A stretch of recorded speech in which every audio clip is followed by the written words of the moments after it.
بسم الله الرحمن الرحیم فصل فی التخارج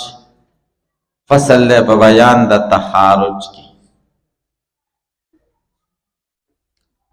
تخارج د تپاول په وزن د خروج نه دی وتلو ته وای او په اصطلاح د علماء د میراث کی تخارج څه ته وای تصالح الورثه د ورثه صلح کول دي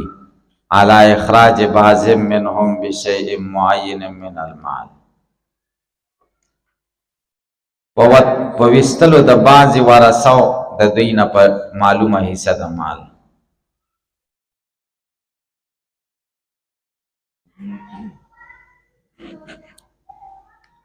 تخارج دی ته وای یا وارث دی نور ورثو ته وای چې لکه زه د حصې نه تیر یم دا کور مال راکړئ یا خاوند وای چې د ښځې زما په ذمه کوم مهر دی هغه رانه مه غواړئ به زه د ښځې د میراث نه تیر یم یا یو وای ما ته دا 1,00,000 روپۍ راکړئ نور به تاسې تقسیم وکړئ چې څه وشو زه تیر یم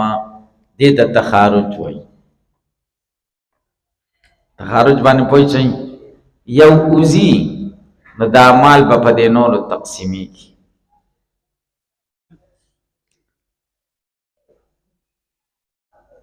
من صالح علی شیء چا چې صلح وکړه په یو شي من ترکتې د مړي د مال نه نو بیا به ته څه چل کې پطرح سهامه من التسی د ده حصه وغورځوه د تسې نه ثم اقسم ما بقیه من الترکه بیا تقسیم کا هغه چې باقی د ترکه علی سهام الباقین په حصې د نورو کزوجن و امن و عمن لکه سړی مړ شو ښځه مړه شو خاوند دې پاتې شو مور دې پاتې شو تره دې پاتې شو فصالح الزوج علی ما فی ذمتی صلح وکړه زوج علی ما فی ذمتی په هغه څه چې د ده په ذمه کې دی د مهر وخرج من البین او د بین نه ووتو منځ نه فتقسم تقسیمیږي به باقي ترکه بین الام والعم د مور او د تره په منځ کې اصلاسن درې حصې وایي بقدر سهامهما په اندازه د حصو د دوی سهمان للام دوی حصې به د مورې و سهم للعم او یوه حصه به د ترې راک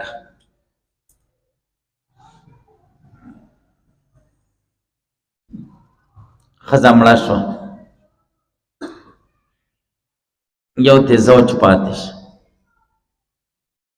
او یوه ته ام پاتې شو یو ته عم پاتې شو تاسو په خبره پوه شئ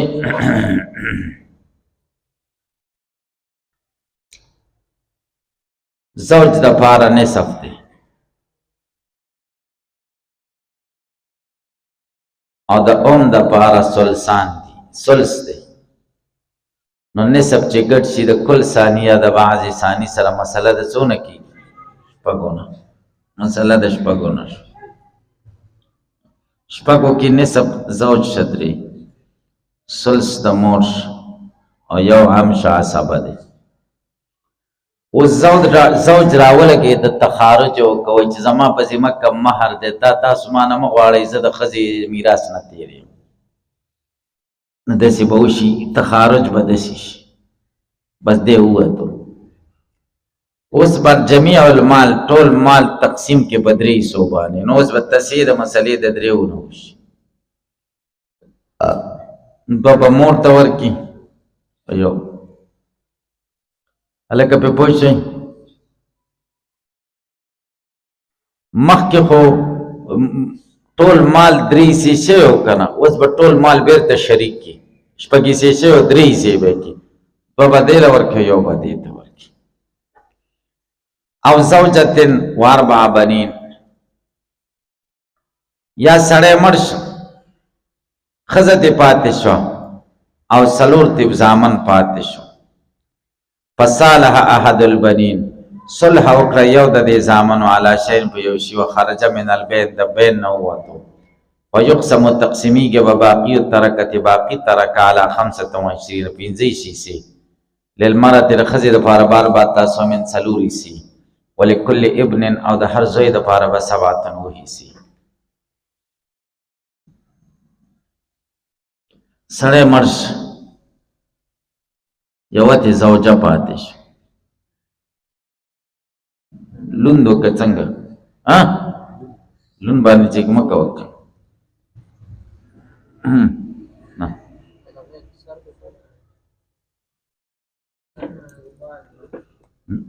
ته مه غورېږه نه لوند دی پرېږده مه کوه مه کوه که بیا یې لمدی ته خو لمدی یې لګیا یې دا بل راواله دغه بل راکړه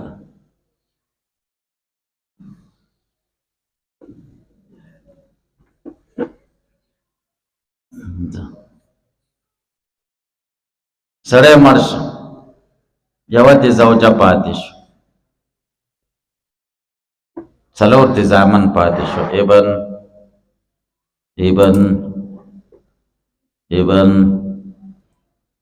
ابن څلور تې زامن پاتې شو نو زوجې دپاره سمن دی نو مسله به د اتو نه کېږي زوجې دپاره سمن شو او دا اووه د دې ټولو دپاره شو اوس دا اووه خو په څلورو نه تقسیمیږي اوس به تصحیح وکړو رؤوس تمنعن کثرت علیه السهام چې څلور دي دې له به ضرب ورکړو په اصل مسله کې چې اته دي نو څو شو 22 شو تصحیح د مسلې به د 22 نه وشي 22 کې به زوجې له یو له ضرب ورکړو په مضروب کې چې څلور دي نو د زوجې څلور شو په 22 کې اتمه حصه څلور دي او د اوله به په څلورو کې ضرب ورکړو نو 28 د دوی 28 اووه به دې تقسیم شي اووه اوس راولګېد د یو زوی ویلی چې بس زه به داسې وکړم چې ما ته دا کور راکوي به زه در څه نه تېر یم نو دلته خارج وکړو د اووته د منځ دا نو مسله خو د 22 نه وه او د دې زامنو څو کېده 28 څو کېده نو دی له به اوس 25 برابر کړي مسله به د 25 نه شي 28 په ځای به څو ورکړي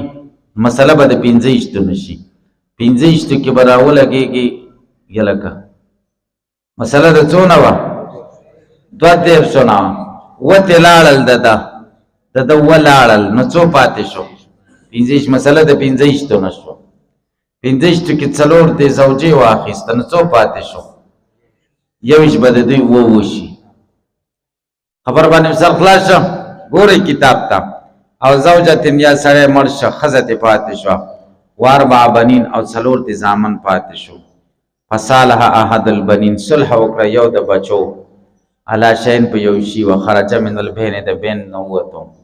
ویقسم نو تقسیمیږي به باقي الترکتې باقي ترکه علی 25 سامن 15 شي سی بشي